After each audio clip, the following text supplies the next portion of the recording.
Hey, alright everyone, it's Brian from Less Magic More Gathering, and we got a bonus booster pack opening this week. So I was able to go get some pre-release packs from Strixhaven, School of Mages. I already opened a handful of them. I didn't really want to open every one of them up on video, so I did keep Silverquill back for a quick video so we can go over some of the cards and see what kind of cool stuff we pull out of this. So let's get into that. I also have Time Spider Remastered coming up here at the end of the week. I think I'm going to just do one full box video. I was going to break it down, but I think I'm just going to do the whole thing. I didn't want to really spread it out, but there will be another challenge coming up. Not with that one, but shortly after that one, I believe. I'm going to do a challenge, but like always, I am going to pull the, I guess the stamped card, set it aside. We'll look at that last. Nothing too crazy about the dice. And so Silverquill looks like black and white. That is the basis of that. And we will open up this because there's some decent cards in here. But this is a thing that's just essentially like a pre-built kind of like school. I guess not. It's the School of Mages, but I guess the colors of the schools, just kind of like, you know how they have all the colors for Harry Potter. They've got specific school names. But this is one that's built around the Silverquill. So we've got the Silverquill Pledge Mage. He's a 3-drop Magecraft ability. Whenever you cast a copy of an instant sorcery spell, Silverquill Pledge Mage gains your choice of flying or lifelink of turn. So that's pretty decent. And then we've got the Silverquill Land, the Silverquill Campus.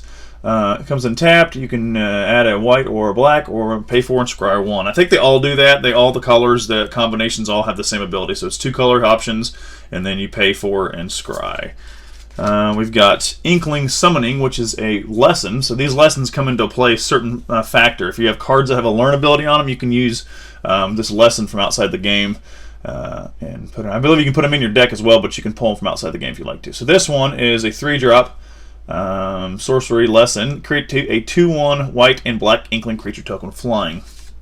Rise of Extus, that is a 6-drop sorcery. Exile target creature, exile up to 1 target instant or sorcery card from your graveyard, and then the learn, like I said. So you may reveal you may reveal a lesson card from you own from outside the game and put into your hand and discard a card to draw a card. So there's a lot of different things that come with this learn. I don't remember if they're all this. They might be. I'll double check the next ones I have, but that one says or discard a card to draw a card. So you get an option with that if you want to use it.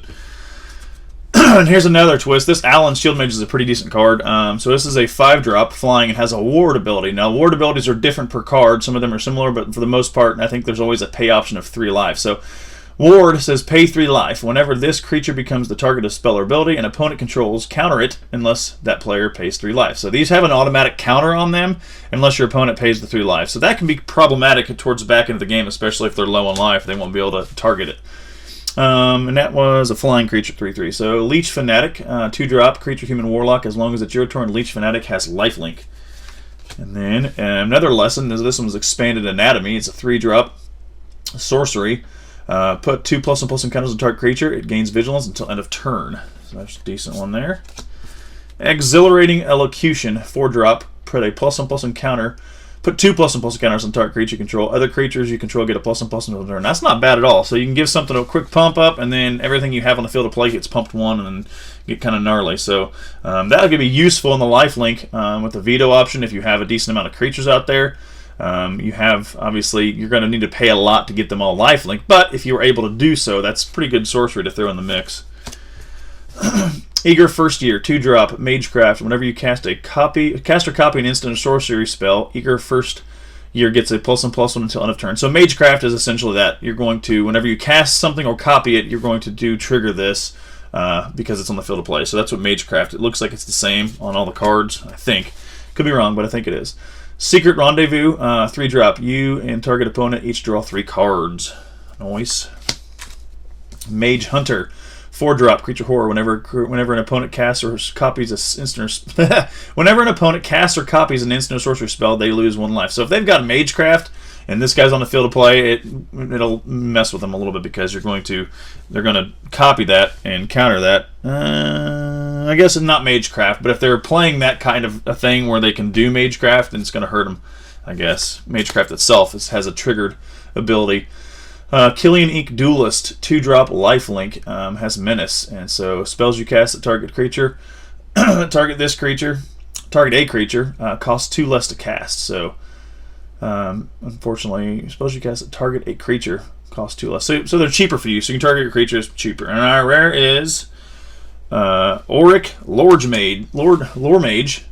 4-drop creature, human warlock. You can tap it, search a library for a card, put it into your graveyard, then shuffle if it's an instant or sorcery card, and put a +1/+1 counter on Auric Lore Mage. So there's sort of a tutorish type of thing. You can search a library and put it into a graveyard. And if it's obviously if that's your whole intent is to beef him up, that's pretty good. I mean, there's probably a lot of twists to this, but that's not a bad rare card, I don't think. Spirit token and another token, pest token, and then something. So there's a handful of tokens on the back end of that. I think they're all like that.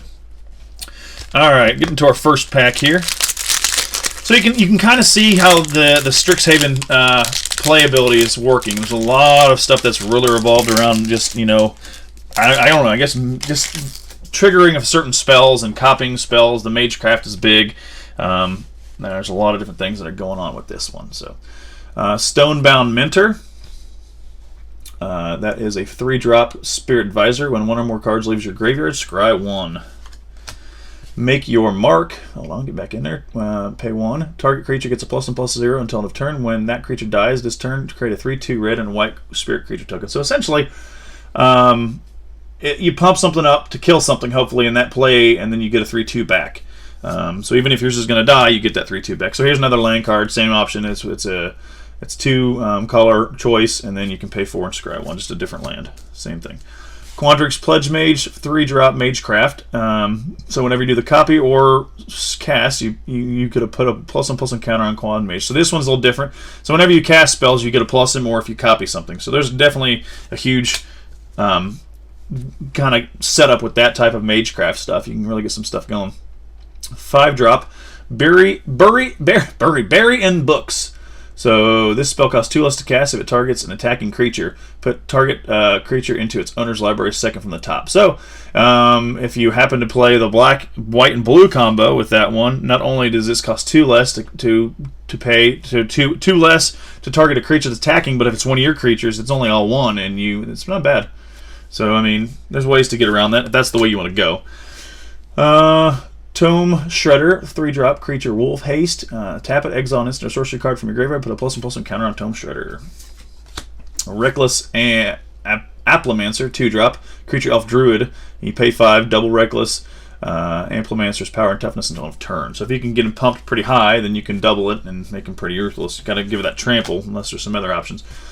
Mage Hunter's Onslaught, 4-drop destroy target creature or planeswalker. When a creature blocks this turn, its controller loses 1 life. Ooh, that can be gnarly too. Star Pupil, 1-drop. Star Pupil enters the battlefield with a +1/+1 counter on it. When Star Pupil dies, it's put its counters on target creature you control. So that's pretty good. I mean, you can get some counters going, and then when it dies, you can put it on something you'd rather have it on. Maybe it's not on the field already. That's why you didn't put it on originally, but you can move them. Environmental Science, another lesson here. So this one. Search your library for a basic land card, reveal it, put it in your hand, then shuffle.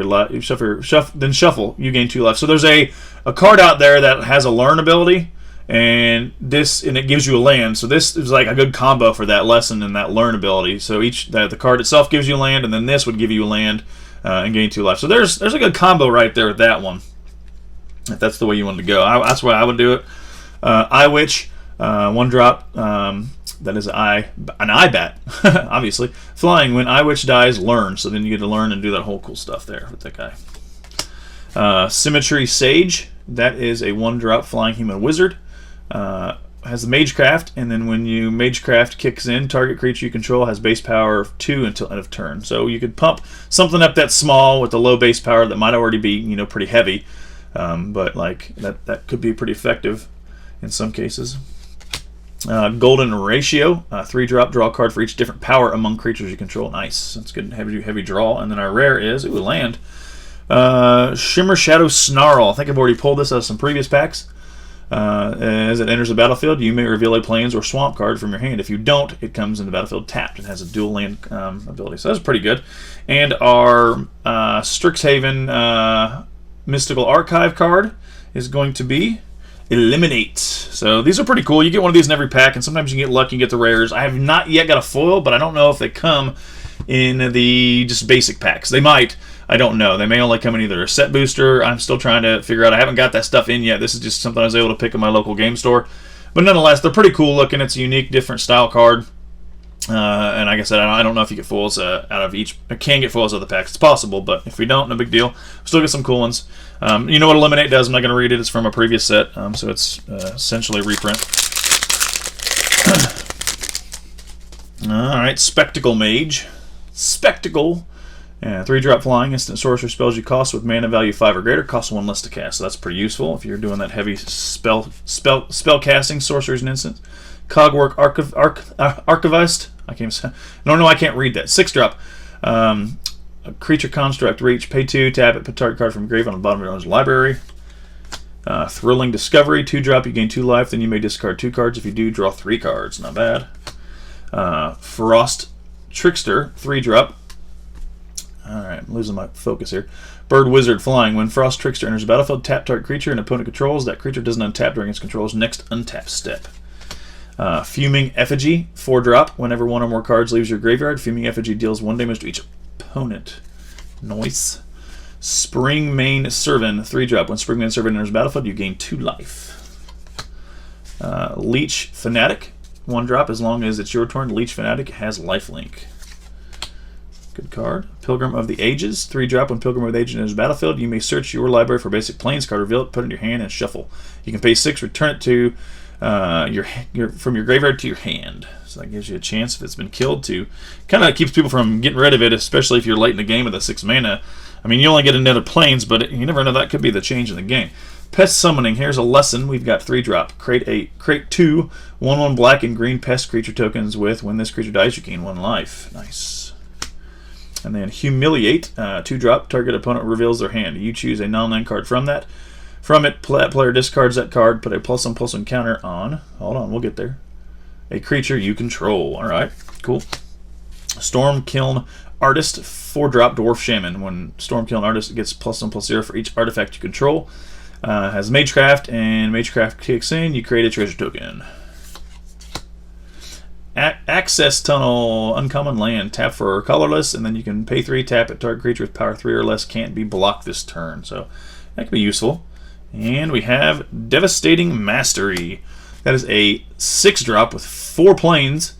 You may pay 4 rather than pay the spell's mana cost. If the 4 cost was paid, an opponent chooses up to 2 non-land permanents they control and returns them to their owner's hands. Destroy all non-land permanents.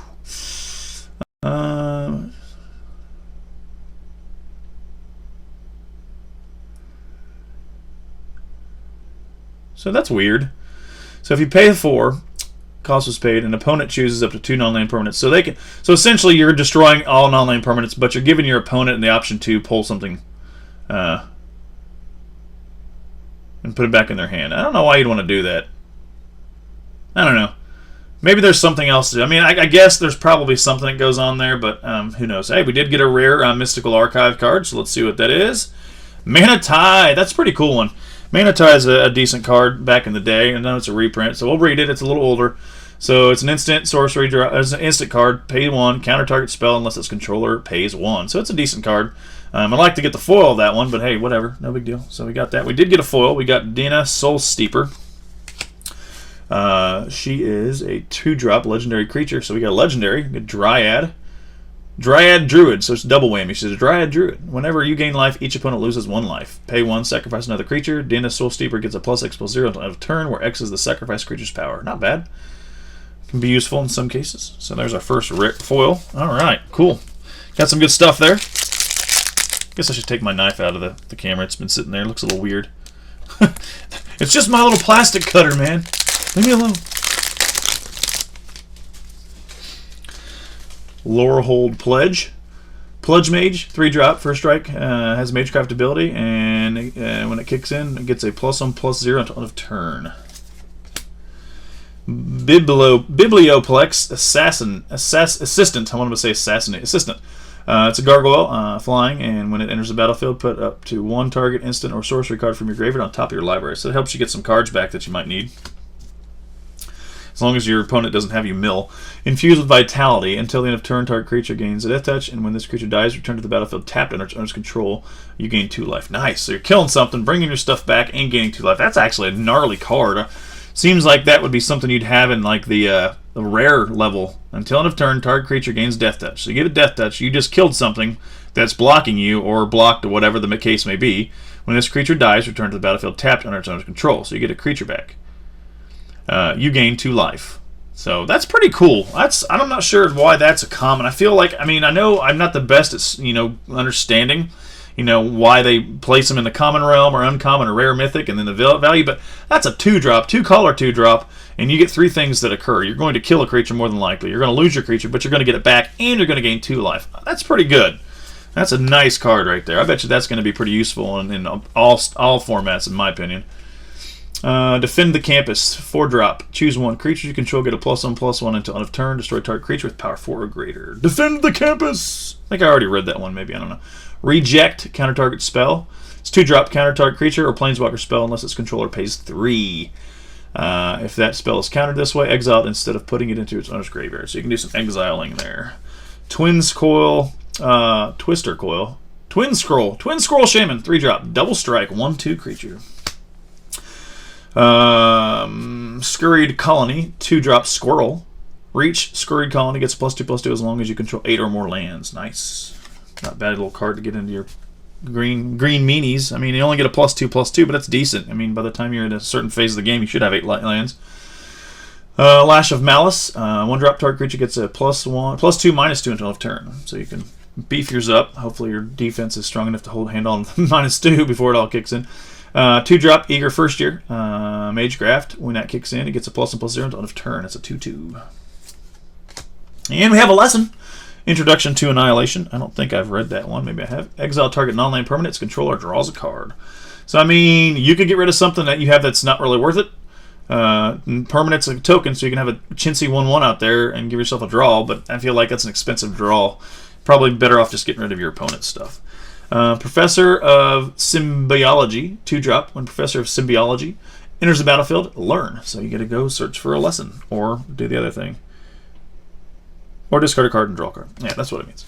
Karok Wrangler, 5-drop, Magecraft. When that ability kicks in, put a +1/+1 counter on target creature you control. So that's not bad. That can be pretty useful. You can start beefing up your creatures. Shadewing Laureate, 3-drop, Human Warlock, flying. Whenever another creature you control with flying dies, put a +1/+1 counter on target creature you control. Nice. And our rare is Body of Research. That will be a mythic rare. I think this is one I heard people talking about. Do your research. I don't know what it's worth, but it's a pretty decent one, it looks like. Pay 6, 3 green, 3 blue.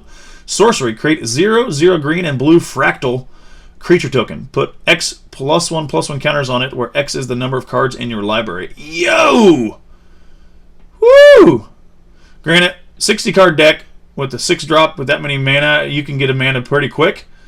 But that's not bad at all. Now, granted, it's just a really extremely large fractal creature. Nothing crazy about it. Doesn't fly. So you're going to have to give it trample, give it flying, give it unblockable or something. But that's gnarly. Definitely huge if you can get it out early in a commander game and have a way to protect it. You still got to have a way to protect it because regardless how big it is, it can get removed, especially if it's a defining factor of the game. And then we've got Infuriate. I've got that one already. A couple of those. I can't remember what set it's for, but I'll read it real quick. 1-drop, target instant. Target creature gets a +3/+2 until end of turn. I'm pretty sure that's a more recent one, so I don't know. I read it. I guess I just haven't used it, so I wasn't thinking about it. So my bad.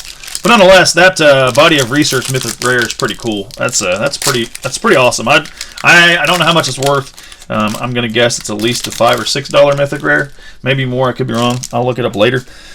But it'd be cool to put a deck together just based around that. Get a real big mana pool, because you can do a lot of heavy mana build with blue and green. Mainly the green's the mana, but the blue gets you the draw. So you can get some squirrely stuff going on with that if you're just going to focus on that and then put trample on something. Game's pretty much over at that point. Plus you have protection in green and blue counters. So yeah, you could probably jank the crap out of that and simply focus on just getting yourself some fractal creatures out there that get stupid. I already read that one. Infused with Vitality. Nope, I already read that one. That was a cool one. Star Pupil. Serpentine Curve. I don't feel like I read that one. 4-drop. Create a 0/0 green and blue fractal creature token. Put an X +1/+1 counters on it, where X is the total number of instant sorcery cards you own in exile and your graveyard. So that's not bad either. if you've got spending a lot of blue and green to get stuff going, and you can combo, getting fractal creatures out there big like that, even if it's only like 10 in your graveyard in exile, that's 10. That's a 10/10 creature, plus whatever you can get with body research. So that's not bad. That's probably definitely going to go in the deck if I put one together. That might be my thing. I'm going to see if I can get that together on MTG Arena, because I probably won't have all the cards I want on paper, and I'm not really playing a lot of standard right now physically. I wish I could. We're just kind of not, but no big deal. Illustrious Historian, 2-drop creature human shaman. Pay 5, exile it, and from your graveyard, create a tapped 3/2 red and white creature, red and white spirit creature token. I want to combine those words. Leyline of Invocation, 6-drop. Create a 0/0 green and blue fractal creature. Again, put X plus and plus encounters on it, where X is the number of lands you control. So there again, you could just get fractal crazy, right? There are 3 cards alone that you can be fractal creatures. As long as they don't get countered. But to be honest, I mean, you could literally put, cost 6, but if you're mana building and you have, the ability to get this creature out with even 5 lands, and then you got some mana dorks, you're still putting a 5/5 creature out there, which ain't half bad. But nonetheless, I mean, then you got to figure out how to get them all to attack where they're either unblockable or they got trample. I'm sure there's ways. I will figure it out. I normally do this when I get into a new set. If I get a chance to sit down and go through the set cards, I find something that really clicks with me, and right now that's my thing. So somebody else has probably already got one of these going. Doesn't surprise me if they have. I don't really care. I'm going to make one my own way, and that's what I'm going to do. Fractal creatures, here we come. Lash of Malice, 1-drop. We already read that one. I can read it again. Study Break. That is a 2-drop, tap up to 2 target creatures, and then you get the learn ability. That could be pretty useful too in the white, maybe white-black. Pay 3, Spirit Summoning Lesson. Create a 3/2 red and white spirit creature token. I notice that we get a lot of spirits with some of this, but none of them are flying. Strange.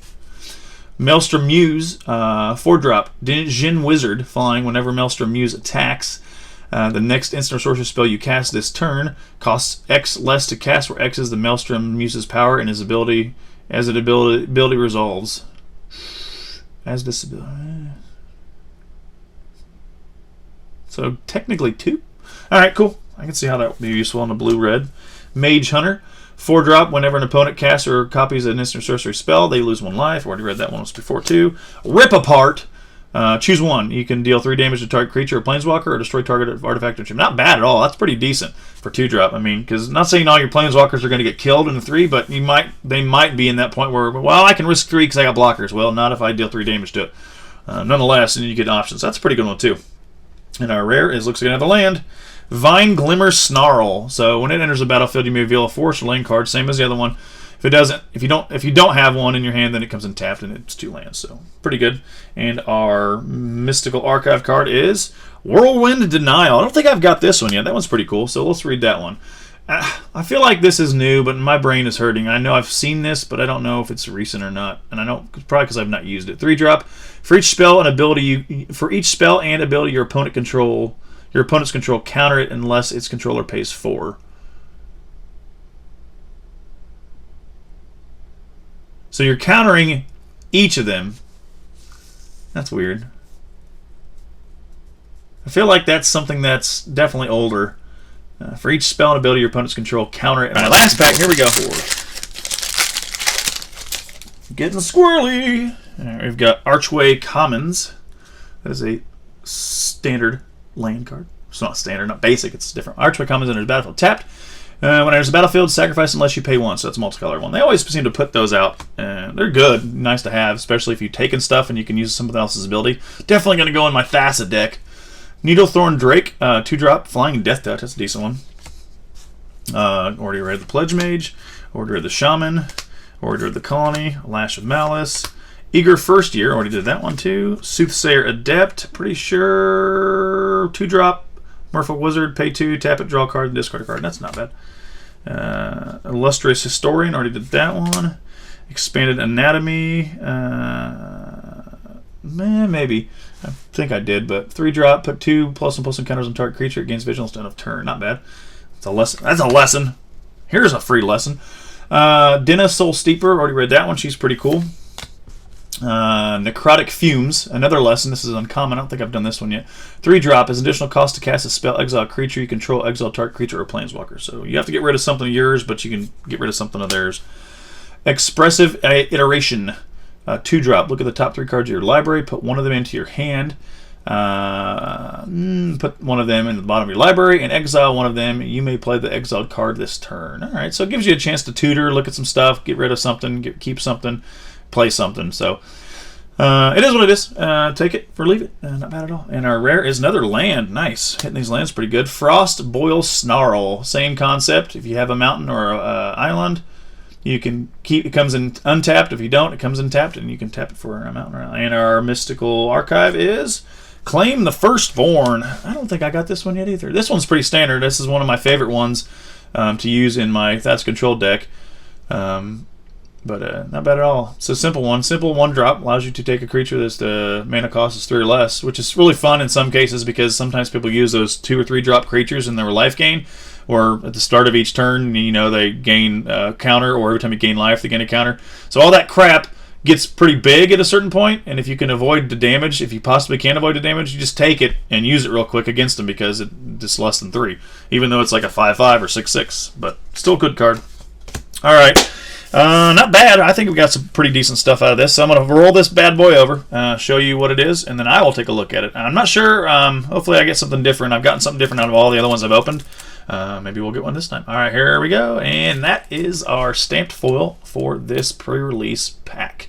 Or kit, I guess you'd say. Not bad. Hopefully it's a mythic rare. All right, what do we got? Let's see. Dragon's Guard Elite. So that's not a bad one. It's a really cool looking foil, and I might have been, I don't even know. To be honest, I have to look at the footage. I had my eyes closed. I probably was up here. So it's 2-drop creature human druid with a Magecraft ability. When it kicks in, put a +1/+1 counter on Dragon's Guard Elite. You pay 6, double the number of 1/1 counters on Dragon's Guard Elite. So you get it out there and you're doing a lot of green or blue or red or whatever it is where you're doing your spells. You may not copy many with the green, but you're nonetheless going to play some sorcerers and instants. So that could get pretty ugly if you got the mana for it. Not bad. I mean, you probably need some more to get her. That doubling the number of counters on her is pretty pricey. And then, again, like anytime you beef a creature up in this game, you need to find a way to get through the damage. So if you don't have trample ability, you don't have unblockable ability or flying or something to get around that, beefing these creatures up is fun, but you're not going to get much out of it if you can't get through the defenses. So that's it. That's the first of hopefully many. I will have set boosters, a set booster box coming up, a bundle coming up, a collector booster coming up. So I've got a lot of stuff for Strixhaven coming up, but it's probably not going to be till next week. And I'm probably going to merge. I'm going to try to see. I had to find time. I'm hopefully thumbs up that I can do all of Strixhaven next week and get it knocked out so that I'm not way behind the curve like I have been. I seem to always get my stuff late in the week. Which is fine. I don't always expect to get it on day of release because I order it in. But hopefully before the end of next week I can get at least the collector booster box or the set booster box done or something. And I may not even do the bundle, but I'm going to do something. Nonetheless, hope you enjoyed this video. Got some good stuff. And I will catch you on the next video. Deuces!